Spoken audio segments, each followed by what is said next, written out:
Hello everyone, I hope सब अपनी तैयारी में मग्न होंगे और क्वेश्चंस की प्रैक्टिस मिलनी अच्छे से कर रहे होंगे। ठीक है, हमने अपनी लास्ट वीडियो में 38 क्वेश्चन तक पूरा कर लिया था। ये हम नेशनल मोमेंट्स जो हैं, फ्रीडम मोमेंट्स या फिर स्वतंत्रता आंदोलन, उसके पार्ट्स में डिवाइड करके इन वीडियोज़ को हम पूरा कर रहे हैं। और इन वीडियोज़ के थ्रू आप एक पूरी बुक की हिस्ट्री, एक पूरी बुक है, अगर आप कहोगे तो मैं उसको बता भी दूंगी कि मैं कौन सी बुक का रेफ़र कर रही हूँ। उस पूरी बुक के हिस्ट्री पार्ट को कवर कर लेंगे और डेफिनेटली आप इन क्वेश्चंस में से एग्ज़ाम के अंदर क्वेश्चंस को ज़रूर से ज़रूर देखेंगे। तो चलिए शुरुआत करते हैं। 38 क्वेश्चन तक हम कर चुके थे, अब करते हैं 39th क्वेश्चन। 39th क्वेश्चन क्या कहता है कि प्रारंभिक राष्ट्रीय आंदोलन की आधारभूत कमजोरी उसका सीमित सामाजिक आधार था। ठीक है, ये हमने कथन देखा। अब इसका कारण दे रखा है कि यह इसमें सम्मिलित होने वाले सामाजिक समूहों के संकीर्ण हितों के लिए लड़ता था। तो पूछा है कि एक कारण और कथन के बीच क्या संबंध है। ठीक है, तो इसमें ए तो सही है। ठीक है, इसमें ये तो सही है कि जो प्रारंभिक राष्ट्रीय आंदोलन की आधारभूत कमजोरी थी उसका सीमित सामाजिक आधार था। मतलब समाज के कुछ सीमित वर्गों ने ही, मतलब लिया तो सभी ने था, लेकिन उन वर्गों में से भी सभी लोगों ने नहीं लिया था। तो ये तो हमारा है ठीक। यह इसमें सम्मिलित होने वाले सामाजिक समूहों के संकीर्ण हितों के लिए लड़ता था। नहीं, ये संकीर्ण हितों के लिए नहीं लड़ता था, ये अपने सारे हितों के लिए लड़ता था। ठीक है, हमारा नेक्स्ट क्वेश्चन है नंबर 14। ये कहता है कि इस मिसाल में हम मुसलमानों को हिंदुओं से भिड़ा नहीं पाए। निम्नलिखित में से कौन सी एक घटना से एचिसन के इस कथन का संबंध है। मतलब एचिसन ने ये कथन बोला था कि इस मिसाल में हम मुसलमानों को हिंदुओं से भिड़ा नहीं पाए। तो ये किससे संबंधित है? तो ये है हमारा 1857 का विप्लव। उस टाइम इन्होंने ये बात बोली थी। ठीक है, नंबर है 41। सम्मिलित करना है हमें। ये बोल रहा है कि ग्वालियर व कालपी एक तरफ क्षेत्र है और एक तरफ उसका नेतृत्व किस किसने किया था। ठीक है, तो जगदीशपुर हम पहले भी क्वेश्चंस कर चुके हैं, तो जगदीशपुर का कौन हो जाएगा? कुंवर सिंह हो जाएगा। ठीक है, फिर कुंवर सिंह डी का 1 किस में है? डी का 1 इसमें भी है, इसमें भी है और 4 3 है इसमें, तो मतलब ये तो कैंसिल ही हो गए, तो 1 और 1 इसमें आएगा।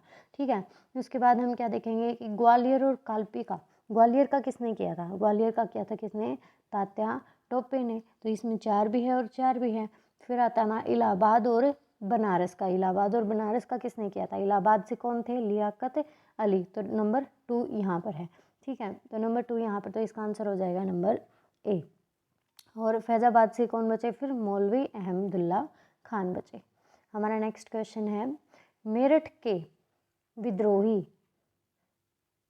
सैनिकों ने किस तारीख को दिल्ली पहुंचकर दिल्ली पर अधिकार कर लिया और मुगल सम्राट बहादुर शाह द्वितीय को भारत का सम्राट घोषित कर दिया?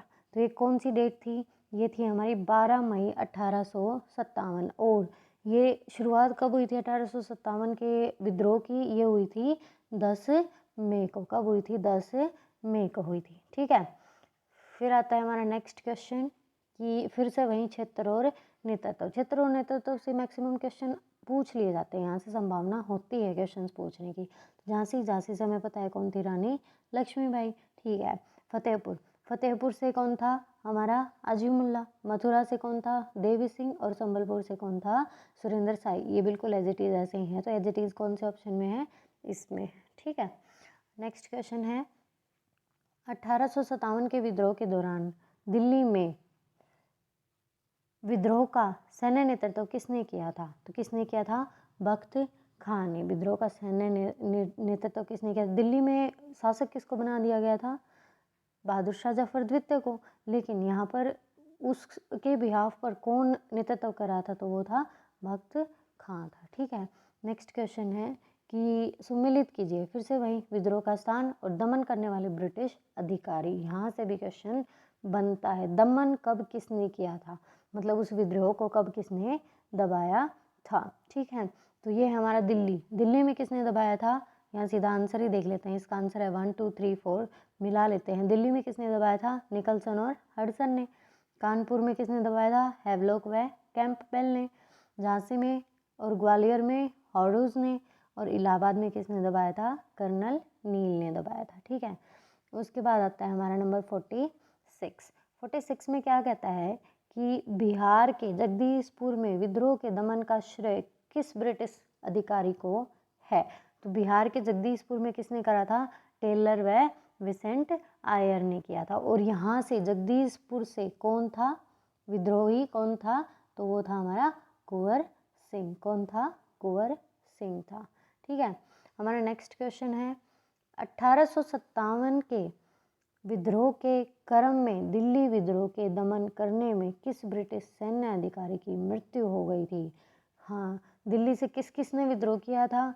हमने यहाँ देखा दिल्ली से किस किस ने विद्रोह किया था? निकलसन व हडसन ने। किस किस ने किया था? निकलसन व हडसन ने किया था। और इसमें से जो ये निकलसन है इसकी क्या हो गई थी?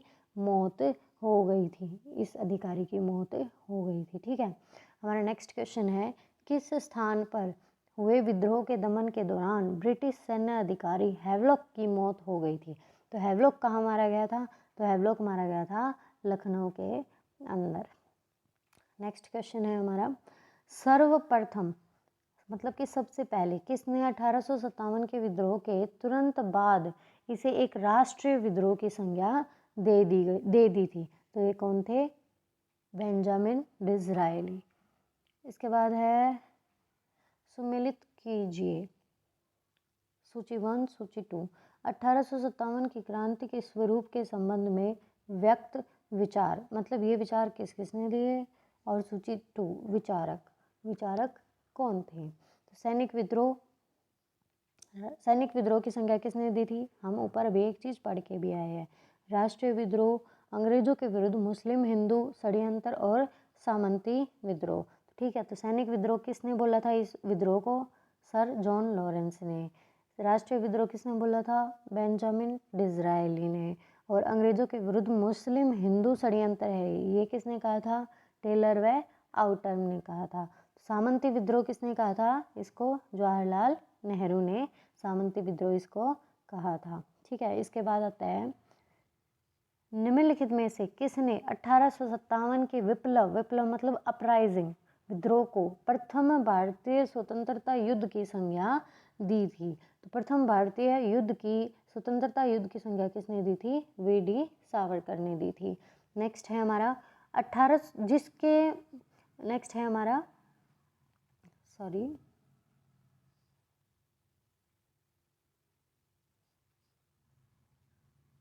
एक मिनट ठीक है। नेक्स्ट है क्या बोलते हैं किसके मत में 1857 की क्रांति आरंभ में सैनिक विद्रोह था जो बाद में राष्ट्रीय विद्रोह या स्वतंत्रता संग्राम में परिणत हो गया? ये बात किसने कही थी? तो ये बात कही थी एस.एन. सेन ने कही थी। किसने कही थी? एस.एन. सेन ने कही थी। फिर आता है हमारा कि 1857 के संदर्भ में किसने ब्रिटिश शासन को उखाड़ फेंकने के लिए भारतीय जनता की क्रांति कहा था? तो ये कहा था कार्ल मार्क्स ने। किसने कहा था? कार्ल मार्क्स ने ये कहा था। नेक्स्ट क्वेश्चन है हमारा सुमेलित कीजिए। एक तरफ तो पुस्तक दे रखी है और दूसरी तरफ उनके राइटर्स दे रखे हैं। तो ठीक है, तो पुस्तक और राइटर तो the first Indian war of independence 1857 से 59 तक किसने लिखी? The causes of the Indian revolt के क्या क्या कॉजेज थे ये बुक किसने लिखी? The first war of independence और फिर आता है 1857 के लिए। तो किसने लिखी थी? तो हमारा आंसर होगा ये पहली इसने और इसने। तो the first Indian war of independence किसने लिखी थी? कार्ल मार्क्स ने लिखी थी। बुक से क्वेश्चन आते हैं तो इनको ध्यान से देखिए। ठीक है, the causes of the Indian revolt Syed Ahmad Khan ने और the first war of independence V D. Savarkar ने। और 1857 किसने लिखी थी? एस.एन. सेन ने लिखी थी। और इन्होंने क्या क्या लिखा था उनके अंदर हम पहले भी कुछ क्वेश्चंस कर चुके हैं और आगे भी जो स्टेटमेंट इन्होंने अपनी बुक्स में दी थी वो ज़रूर से ज़रूर याद करिए क्योंकि वहाँ से क्वेश्चन बनते हैं। ठीक है, हमारा नेक्स्ट क्वेश्चन है कि जातीय आधार पर 1857 के विद्रोह के दमन में अंग्रेजों का सहयोग करने वाले कौन थे? जो जातीय आधार पर अंग्रेजों का उन्होंने विद्रोह के दमन में अंग्रेजों का सहयोग किसने किया था? तो ये सिख भी थे, गोरखा भी थे और पठान भी थे, ये तीनों के तीनों थे। ठीक है, फिर है 1857 के विद्रोह के दौरान अनेक भारतीय नरेशों ने ब्रिटिश सरकार की सहायता की, मतलब उनका विरोध नहीं किया, उनके साथ रहे। वो निम्नलिखित में से किसने मदद नहीं की? तो कश्मीर के शासक ने मदद की थी, मेवाड़ के राजा देखते हैं, सतलज के इस पार के राज्यों के सिखों ने भी मदद की थी, ग्वालियर के सिंधिया ने भी मदद की थी, लेकिन मेवाड़ के राजा ने मदद नहीं की थी। पढ़ा है ना हमने क्वेश्चन कि चित्तौड़ इसमें शामिल नहीं था। ठीक है, नेक्स्ट आता है कि अंग्रेजी सरकार 1857 की क्रांति का दमन करने में सफल रही तथा अधिकतर नेता विद्रोह के समय ही शहीद हो गए।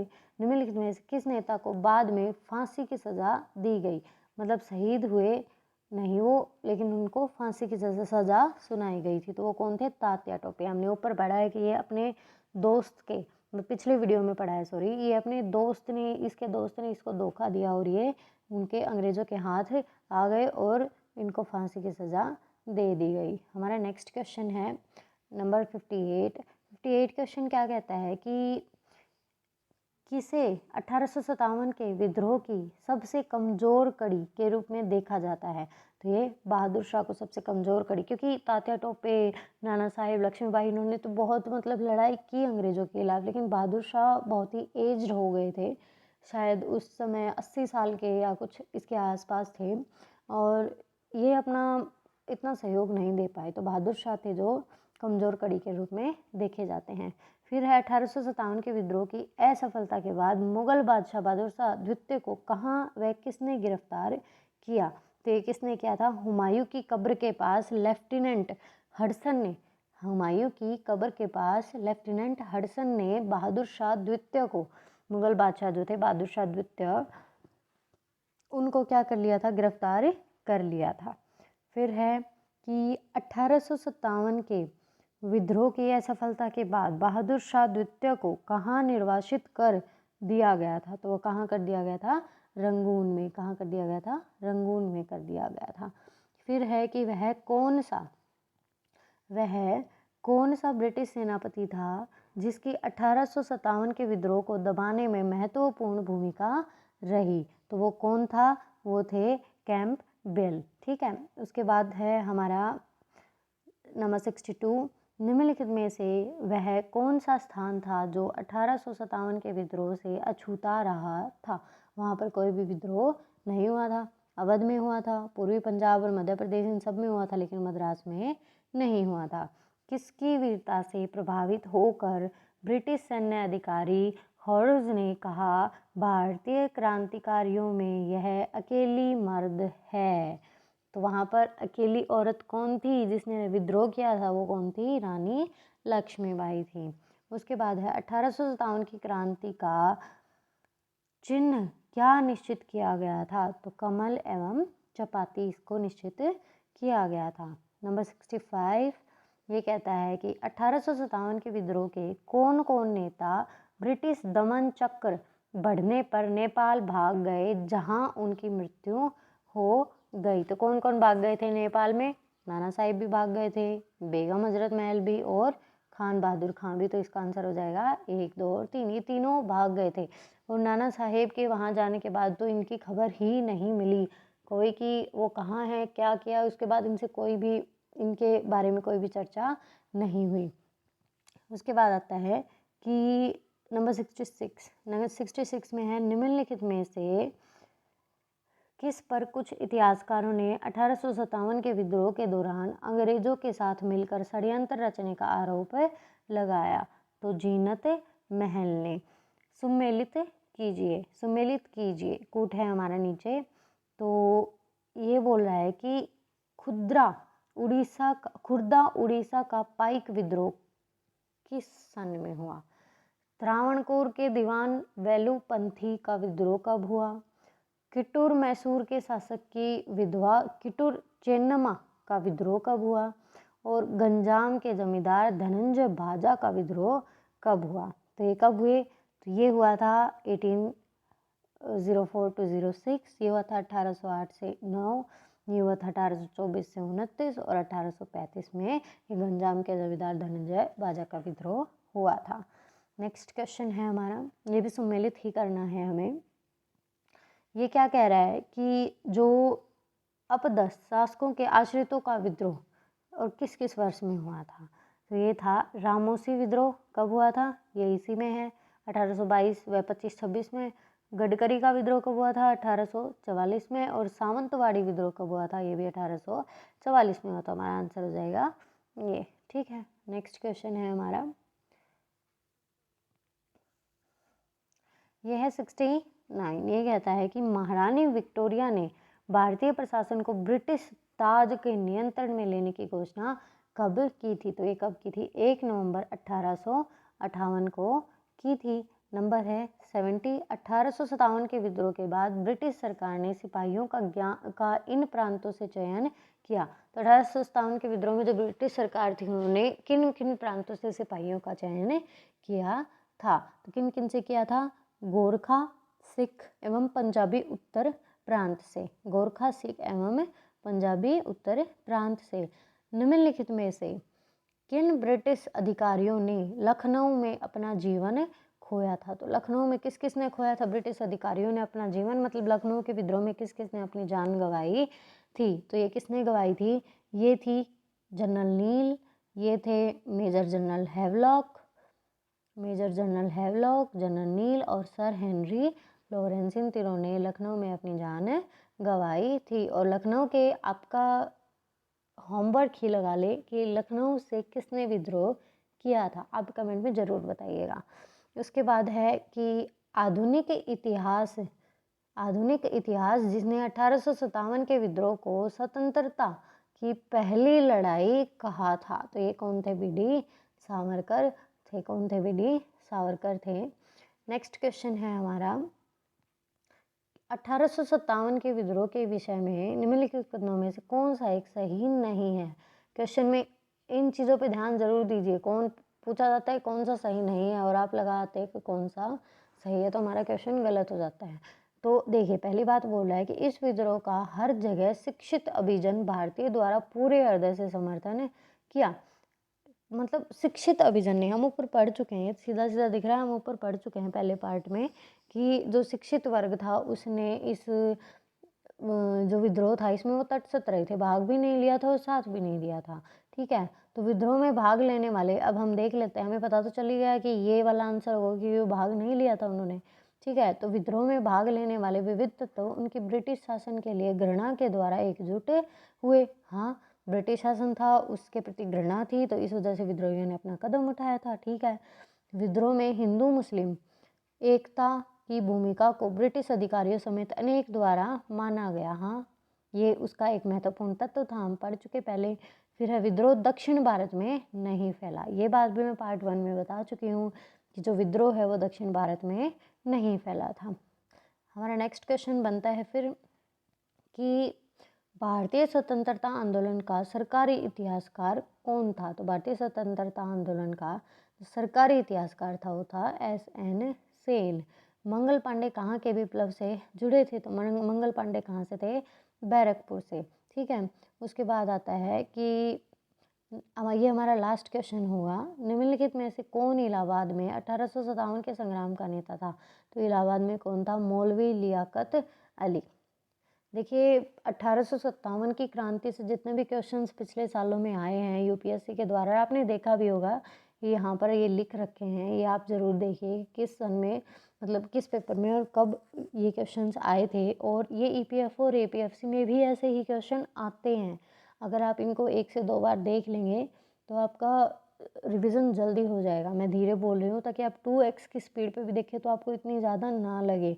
ठीक है, और जो धीरे पढ़ते हैं वो इनको धीरे समझ सकें। आप यहाँ पर इनके आंसर्स भी देख सकते हैं, ये रहे, इनके आंसर्स भी देख सकते हैं अगर खुद से करना चाहें तो। बाकी मैंने डॉट डॉट करके लगा रखे हैं, अगर आप रिवीजन करें और झट से एकदम से आपके माइंड में स्ट्राइक करें। आई होप आपको वीडियो अच्छी लगी होगी और आप अपनी तैयारी बहुत ही अच्छे से कर रहे होंगे। सो अपना कर्तव्य निभाइए, वीडियो को लाइक शेयर एंड सब्सक्राइब करिए और अपना ध्यान रखिए। प्रैक्टिस पे प्रैक्टिस ज़रूर करिए। धन्यवाद।